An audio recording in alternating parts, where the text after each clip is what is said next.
প্যারীচাঁদ মিত্র সম্পর্কিত সকল তথ্য এই অগ্রদূত বইয়েই ভালো লেখা আছে। এখান থেকে পড়ছি। 1814 সালে তার জন্ম। তিনি হচ্ছেন বহুমুখী প্রতিভার অধিকারী ছিলেন, নবজাগরণের অন্যতম অগ্রদূত ছিলেন এবং বাংলা সাহিত্যে প্রথম ঔপন্যাসিক ছিলেন। তিনি ডিরোজিওর শিষ্য ছিলেন। ডিরোজিও ইয়ং বেঙ্গলের প্রতিষ্ঠাতা ছিলেন। তিনি বাল্যবিবাহ, বহুবিবাহ বিরোধিতা করেন এবং বিধবা বিবাহ সমর্থন করতেন। স্ত্রী শিক্ষার প্রচারে যথেষ্ট সক্রিয় ছিলেন। প্যারীচাঁদ মিত্র 22 জুলাই 1814 সালে কলকাতায় জন্মগ্রহণ করেন। তিনি প্যারীচাঁদ মিত্র অ্যান্ড সন্স নামক বাণিজ্যিক প্রতিষ্ঠানের স্বত্বাধিকারী এবং বেঙ্গল টি কোম্পানি ও ডারাং টি কোম্পানি বোর্ডের ডিরেক্টর ছিলেন। তার ছদ্মনাম ছিল টেকচাঁদ ঠাকুর। বাংলা ভাষায় তার কৃতিত্বের জন্য পাদ্রী লং সাহেব তাকে ডিফেন্স অফ বেঙ্গল নামে ডাকতেন। প্যারীচাঁদ মিত্র ছিলেন ইয়ং বেঙ্গলের ভাবগুরু ডিরোজিওর শিষ্য। রাধানাথ শিকদার সহযোগে তার সম্পাদিত প্রকাশিত পত্রিকা হচ্ছে মাসিক, যেটা 1854 সাল থেকে প্রকাশিত হতে থাকে।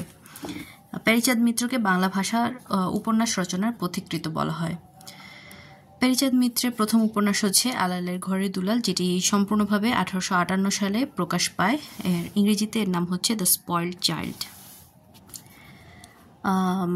আলালের ঘরের দুলাল বেসিক্যালি তার মাসিক পত্রিকায় ধারাবাহিকভাবে প্রকাশিত হতে থাকে এবং এটি হচ্ছে আলালি ভাষা নামের একটি কথ্য ভাষায় লিখিত।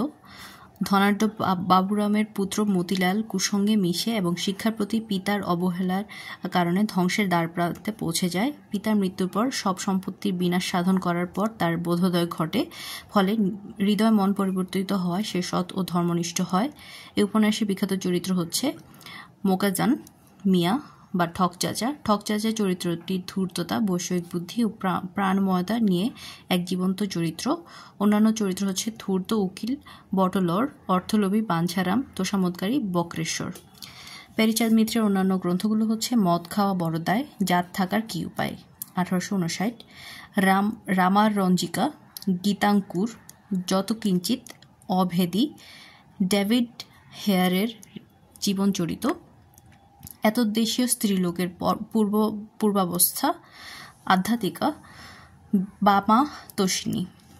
প্যারীচাঁদ মিত্রের কৃষি বিষয়ক গ্রন্থগুলো হচ্ছে কৃষিপাঠ, এগ্রিকালচার ইন বেঙ্গল। চিরস্থায়ী বন্দোবস্ত সমালোচনা করে তার প্রবন্ধের নাম হচ্ছে জমিদার অ্যান্ড রায়টস। এতে তিনি গরিব চাষিদের রক্ষা কবচ হিসেবে পঞ্চায়েত ব্যবস্থা প্রবর্তনের দাবি করেন।